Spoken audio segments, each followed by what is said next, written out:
Hello everyone and welcome to this YouTube. I'm your host, the Doc, the GhostNet guy. Today, I'm aboard the little boat, the Intense. I'm looking for scallops. How many are in a square foot area in a depth over 400 foot? The current right now is moving about 2 miles an hour. We're holding our course with our diver drone or using our high-res cameras, looking at the scallops, studying the size, density level, and anything that's surrounding them that could be harmful. We're running magnets in our drone, and we're taking water samplings of the metal content floating in the water.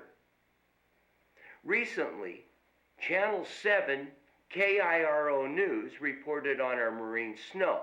If you haven't seen that, look at more of our YouTube actions of the past. Wow, what a shot. Until next time, be safe out on the water, and if you happen to see my little boat on Puget Sound, come up to me and say hello.